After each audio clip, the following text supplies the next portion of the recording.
അഷ്ഹദു അൻ ലാ ഇലാഹ ഇല്ലല്ലാഹ് അസ്തഗ്ഫിറുല്ലാഹ് അസ്അലുകൽ ജന്നത വഅഊദു ബിക മിനൻ നാർ. പരിശുദ്ധമായ റമളാനായാൽ 4 കാര്യം നിങ്ങൾ വർദ്ധിപ്പിക്കണമെന്ന് ശഫീഉനാ റസൂലുള്ളാഹി. 2 കാര്യം എനിക്ക് വളരെ ഇഷ്ടമാണ്, 2 കാര്യം നിങ്ങളുടെ ആവശ്യമാണ്. 4 കാര്യം നിങ്ങൾ വർദ്ധിപ്പിക്കണം. അതിൽ 2 കാര്യം എന്റെ കാര്യമാണ്, 2 കാര്യം നിങ്ങളുടെ കാര്യം. ഏതാണ് എന്റെ കാര്യം? എനിക്ക് ഏറ്റവും ഇഷ്ടപ്പെട്ട കാര്യം ഏതാണ്? ഒന്ന്, അഷ്ഹദു അൻ ലാ ഇലാഹ ഇല്ലല്ലാഹ് അസ്തഗ്ഫിറുല്ലാഹ്. ഇത് എന്റെ കാര്യമാണ്. നിങ്ങളിത് പറഞ്ഞാൽ എനിക്ക് നിങ്ങളെ വല്ലാതെ ഇഷ്ടപ്പെടും. തുർദൂന ബിഹി റബ്ബക്കും.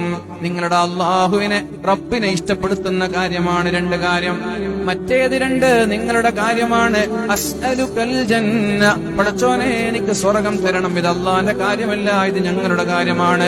വഅഊദു ബിക മിനൻ നാർ. അല്ലാഹുവേ, നരകത്തിൽ നിന്ന് എന്നെ നീ കാക്കണേ അല്ലാഹ്. ഇത് വല്ലാതെ വർദ്ധിപ്പിക്കണം എന്ന് മുഹമ്മദുർ റസൂലുള്ളാഹ്. അതുകൊണ്ടാണ് 1-ാമത്തെ 10 കഴിഞ്ഞാലും 2-ാമത്തെ 10 കഴിഞ്ഞാലും 3-ാമത്തെ 10ലും നിർത്താതെ ഇത് തുടരാനുള്ള കാരണം അതുകൊണ്ടാണ്.